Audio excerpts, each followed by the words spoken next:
Sebagian besar dari kita menikmati rasa halus dan mudah saat mengemudi di dalam mobil transmisi otomatis. Mengemudi menjadi mudah karena Anda tidak perlu mengkhawatirkan penggantian gigi dan Anda tidak perlu mengoperasikan pedal kopling. Dalam mobil transmisi otomatis, kerja pedal kopling secara otomatis dilakukan oleh komponen tersembunyi yang benar-benar merupakan keajaiban teknik konverter torsi. Konverter torsi bahkan dapat memperbanyak torsi. Mari kita lihat bagaimana perangkat mekanis ini melakukan tugasnya. Bayangkan Anda sedang mengemudi dan Anda harus menggunakan rem. Saat Anda menekan pedal rem, roda penggerak kendaraan berhenti berputar. Ini berarti poros penggerak dan transmisi yang terkait juga harus berhenti berputar. Tetapi inilah masalahnya. Anda tidak menghentikan mesin saat menginjak rem. Jadi pada saat pengereman, jika mesin dan transmisi secara mekanis terhubung, ini akan menyebabkan kegagalan mekanis yang serius atau mesin akan berhenti. Anda memerlukan isolator gerak untuk tujuan ini. Isolator gerak ini adalah konverter torsi. Konverter torsi mampu secara efisien mengisolasi putaran mesin dari transmisi pada saat pengereman. Dalam kondisi mengemudi yang normal, ia mentransfer rotasi mesin dan daya ke transmisi.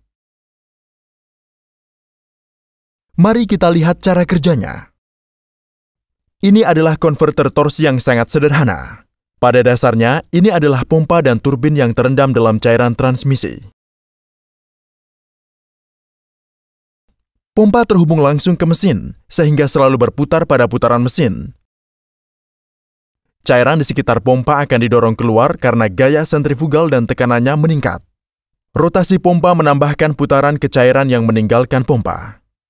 Turbin berada di dekat pompa dan cairan energi tinggi yang keluar dari pompa mengaktifkan turbin.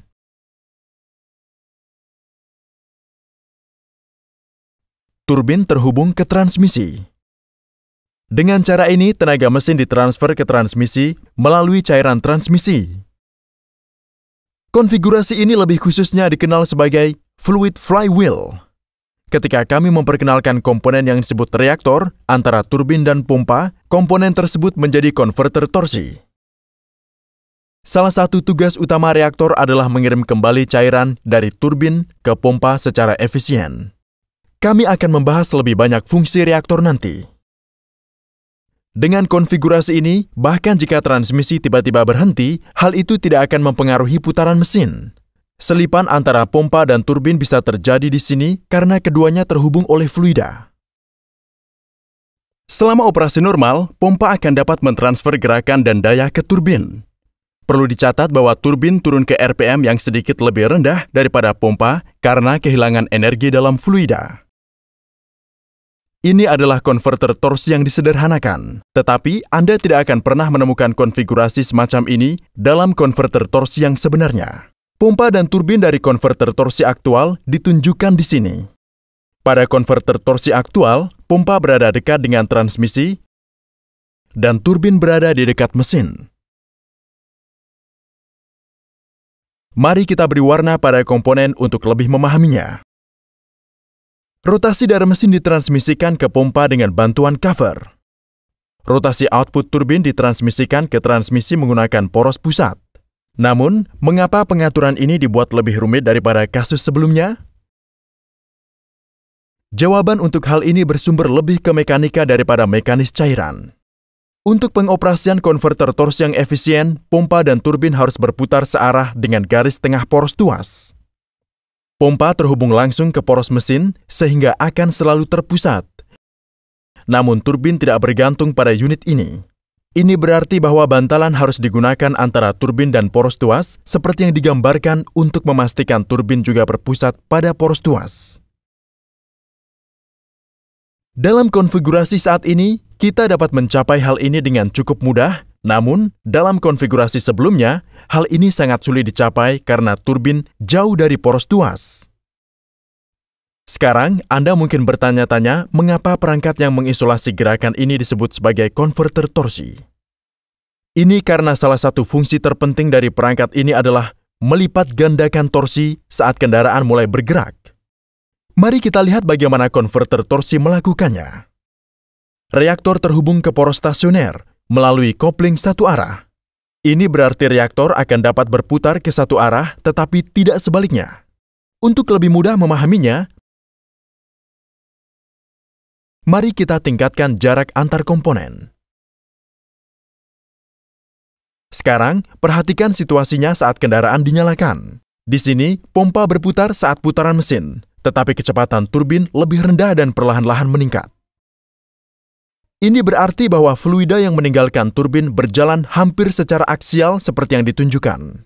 Fluida ini akan mencoba memutar reaktor ketika menyentuh bilah reaktor seperti yang ditunjukkan, tetapi kopling satu arah dalam reaktor mencegah gerakan ini. Jadi, apa yang terjadi adalah fluida akan dialihkan ke arah yang sama seperti rotasi pompa, karena reaktor stasioner seperti yang ditunjukkan. Singkatnya, pompa yang menambahkan putaran ke aliran menerima fluida yang sudah berputar.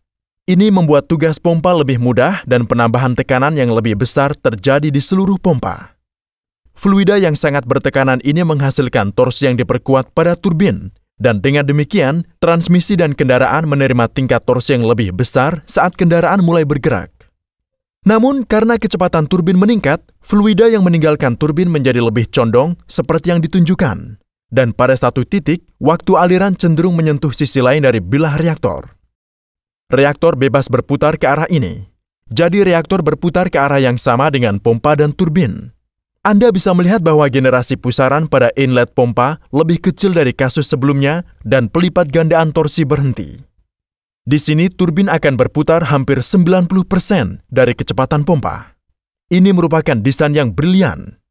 Ketika kendaraan mulai bergerak, ketika pengemudi membutuhkan torsi maksimum, konverter torsi melipat gandakan torsi. Ketika turbin mencapai kecepatan ambang, pelipat gandaan torsi secara otomatis berhenti. Dengan demikian, reaktor memainkan peran penting pada awal menyalakan kendaraan. Tetapi tanpa reaktor, konverter torsi tidak akan berfungsi dengan baik, bahkan dalam pengoperasian normal. Mari kita lihat mengapa. Anda mungkin telah memperhatikan bahwa bilah turbin melengkung. Bilah turbin melengkung hampir 90 derajat untuk menyerap energi maksimum dari fluida. Ini berarti bilah turbin akan selalu memaksa fluida untuk beralih ke dalam arah berlawanan dengan rotasi pompa dan turbin. Karena ini bahkan terjadi pada kecepatan turbin tinggi, pusaran fluida di outlet turbin akan menjadi minimum. Jika kita tidak menggunakan reaktor, pusaran yang sangat rendah ini akan mempengaruhi kinerja pompa dan seluruh konverter torsi menjadi sangat buruk. Dengan diperkenalkannya reaktor, aliran akan dialihkan lagi dan pompa menerima fluida dengan putaran yang ditingkatkan. Bahkan dalam pengoperasian normal, Anda akan menemukan bahwa turbin berputar lebih lambat daripada pompa dalam konverter torsi. Ini dikarenakan hilangnya energi dalam fluida kopling. Untuk melenyapkan hilangnya energi tersebut, konverter torsi modern menggunakan kopling pengunci. Dengan mengaktifkan kopling ini selama operasi normal, turbin akan terkunci secara mekanis dengan unit pompa dan turbin akan berputar pada kecepatan yang sama.